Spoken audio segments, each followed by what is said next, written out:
محترم ساتھیوں اور دوستوں، السلام علیکم۔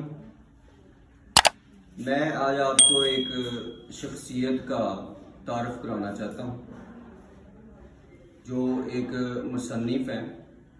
انہوں نے مجھے کچھ دیر قبل اپنی بک دی تھی۔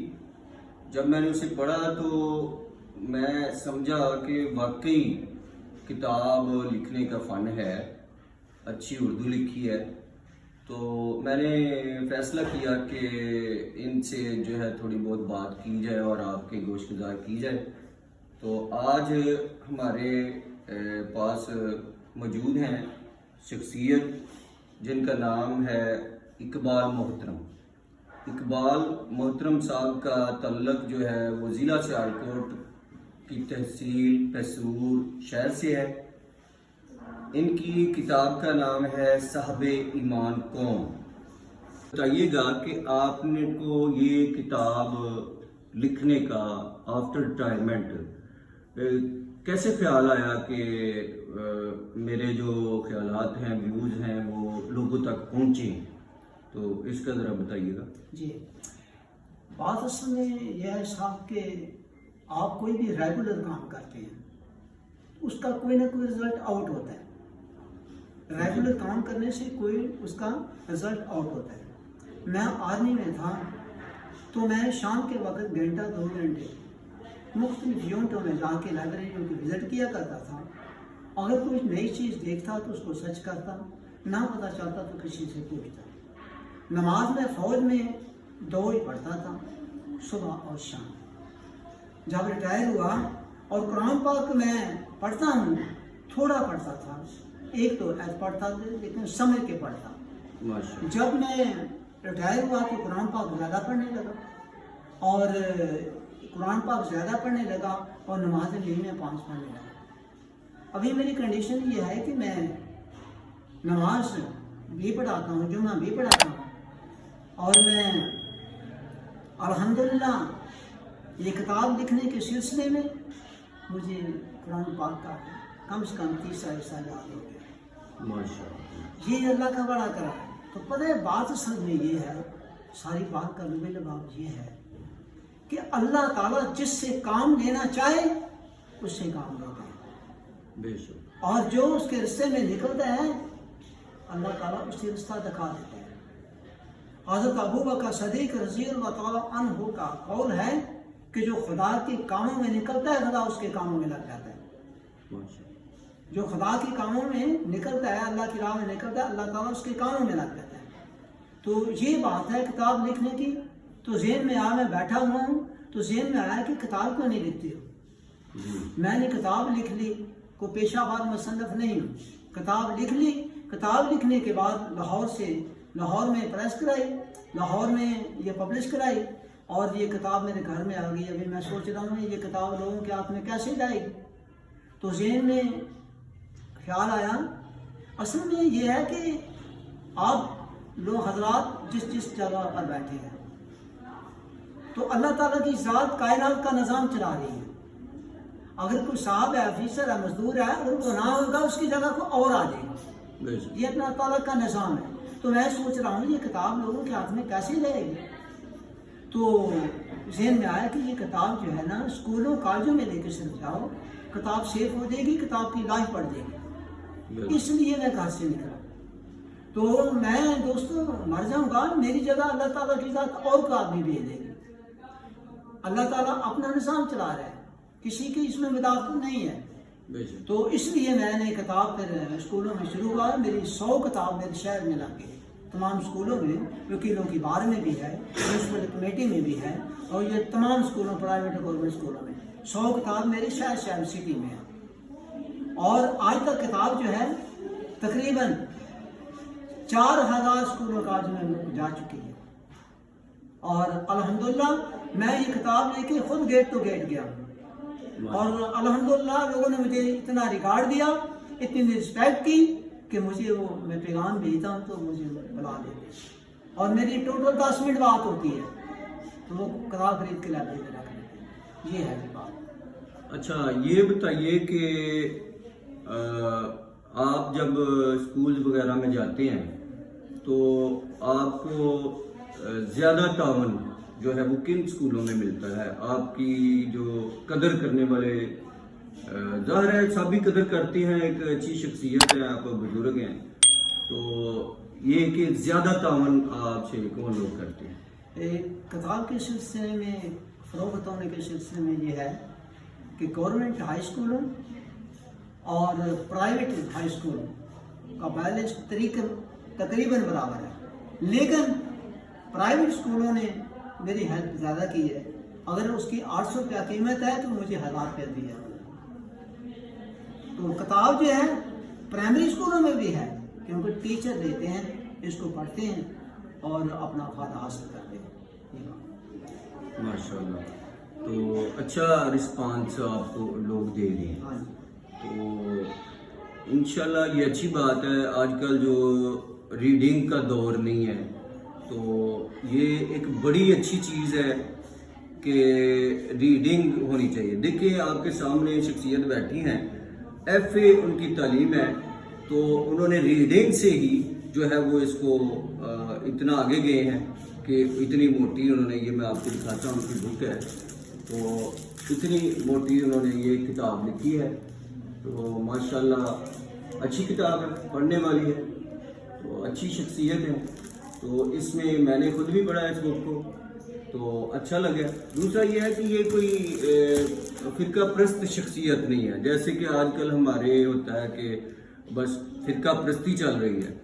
تو یہ سب سے بڑی بات یہ ہے، میں سمجھتا ہوں کہ ایک مسجد کے امام ہو کر، کیونکہ کوئی مسجد کا امام جو ہے وہ سارے فرقہ پرست ہوتے ہیں، تو اس کے حوالے سے ہم آپ سے جانتے ہیں کہ آپ اہل سنت بریلویت سے تعلق رکھتے ہیں، تو دوسرے مسالک کے بارے میں آپ کا پوائنٹ آف ویو کیا ہے؟ مسلک میں ہوں اہل سنت بریلوی، سیدھی بات، لیکن مجھے اپنے بھائیوں کی کچھ عادات جو ہے ٹھیک نہیں لگتی۔ مثال کے طور پر وہ اس طرح ہے کہ اذان ہے، اذان کہتے ہیں، اذان سے پہلے صلات پڑھ سکتے ہو، قرآن پڑھ سکتے ہو، لیکن اذان میں اور صلات میں تھوڑا سا فرق رکھو۔ جی، نعت اگر پڑھتے ہو تو تھوڑا کوئی 2-3 منٹ ٹھہرو، اس کے بعد اذان۔ صلات پڑھتے ہو تو پھر 2-3 منٹ ٹھہرو، اس کے بعد۔ آج کیا ہے، پہلے صلات پڑھتے ہیں، اس کے بعد کیا ہے جی اذان دے دی ہے، پھر صلات پڑھتے ہیں، جبکہ اذان کے بعد دعا کا وقت مقرر ہے۔ حدیث میں موجود ہے، ابو داؤد کی حدیث ہے کہ اس میں دعا مانگو، جو پہلے طریقہ کار ہے، یہ دعا نہیں مانگتے اور یہ صلات پڑھنا شروع کر دیں۔ اچھا، پھر یہ ہو گیا بات۔ اچھا، پھر اس کے بعد یہ سلام جب پھیرتے ہیں، سلام پھیرنے کے بعد اللہ کی نماز پڑھی ہے، خدا کی نماز پڑھی ہے، اللہ کی پڑھی ہے، اللہ اکبر کہو سلام پھیرنے کے بعد، اس کے بعد استغفار 3 دفعہ کہو۔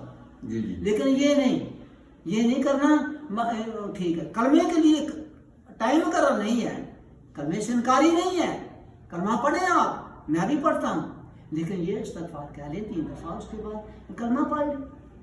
باقی نمازوں کے بارے میں آج تو فرقہ بازی اس قسم کی ہے کہ تفرقہ پیدا ہوتا ہے کہ میں جا رہا ہوں اہل سنت بریلوی ہوں، تو میں سوچتا ہوں کہ یہ اس مسئلے میں نماز پڑھ لوں، تو آگے اگر لکھا ہوا ہے اہل حدیث تو میں نماز ہی ادھر نہیں پڑھوں گا، جی یہ اہل حدیث کی مسجد ہے۔ میں آپ کو لوگوں کو یہ کہوں گا کہ اگر آپ جا رہے ہیں، آپ بریلوی ہیں، تو کوئی بھی مسجد آتی ہے، دیوبندی کی یا کسی مسلک کی آتی ہے، آپ نماز پڑھیں۔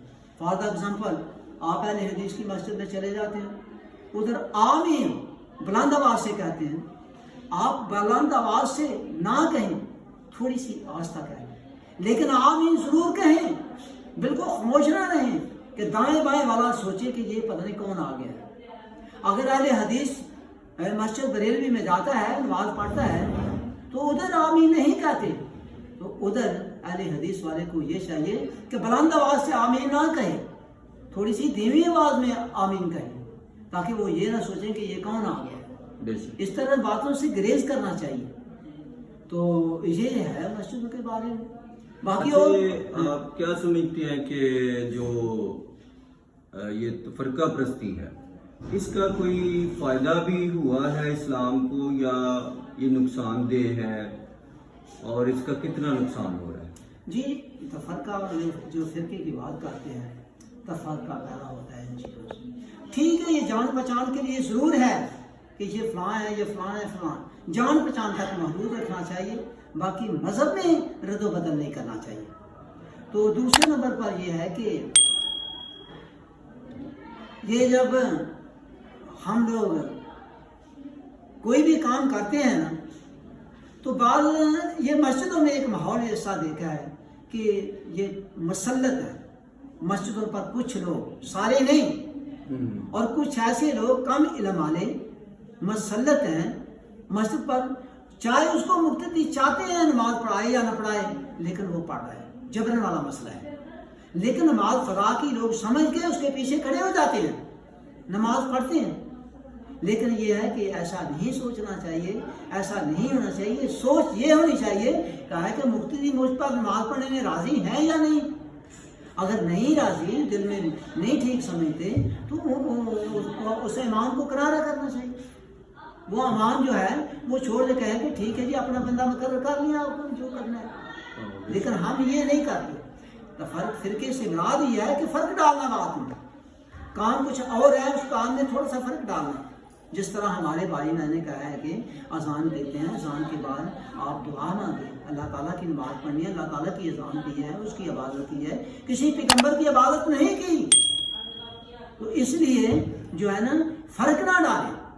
فرق ڈالنا یہ اس کا نام فرقہ ہے، بات کو فرق ڈالنا. ہاں جی میں یہ کہہ رہا تھا کہ اس کا سوال کا ایک پہلو آپ نے کور نہیں کیا، میں دوبارہ پوچھوں گا کہ اس کا نقصان کیا ہے؟ ہاں جی نقصان کیا ہے جی؟ نیگیٹو چیز ہے. ایک پازیٹیو ہوتی ہے، ایک نیگیٹو. یہ نیگیٹو چیز ہے، اس میں نقصان ہی نقصان ہے. تفرقہ پیدا ہوتا ہے اور مطلب گروہ بندی بنتی ہے اس میں، اور تفرقہ پیدا ہوتا ہے، فتنہ پیدا ہوتا ہے. اور فتنہ جو ہے وہ قتل سے بھی بڑھ کر ہے. جی فتنہ جو ہے قتل سے بھی بڑھ کر خطرناک ہے. تو آج کل اس طرح کے لوگ بہت کم ہیں کہ جو مساجد سے منسلک ہیں اور پھر بھی وہ اوپن مائنڈیڈ ہیں اور رسول اللہ صلی اللہ علیہ وسلم کے دین کی خاطر سب کو مسلمان سمجھتے ہیں. نفرت پھیلانے کی بجائے اتحاد کا درس دیتے ہیں. تو میرے خیال میں یہ ایک اسلام کے لیے بڑی اچھی بات ہے کہ کوئی ایسا بندہ پیدا ہو جو ان جو فرقوں میں بٹے ہوئے ہیں ان کو ایک امت بنائے. یہ کوشش جناب پیر نصیر الدین شاہ صاحب نے کی اور یہ بھی ان کے مرید ہی ہیں. ہاں تو انہی کے نظریے کو، ان کا نظریہ ان سے میچ کرتا ہے، اسی کے نظریے کو لے کے چل رہے ہیں. تو یہ بڑی اچھی بات ہے. بہت کم لوگ ہیں ایسے، ورنہ علماء جو ہیں وہ اس بات کو بالکل بھی پسند نہیں کرتے اور انہوں نے جو ہے وہ بس کنویں کے مینڈک بنے ہوئے ہیں اور اسے باہر دیکھنے کی وہ کوئی ان کو خواہش نہیں ہے، اور جو دیکھے اس کو بھی وہ منع کرتے ہیں. تو میرے خیال میں ایسی جو سوچ ہے اس کو بڑھنا چاہیے اور ایسے لوگوں کی حوصلہ افزائی کرنی چاہیے. بہت شکریہ. اللہ حافظ.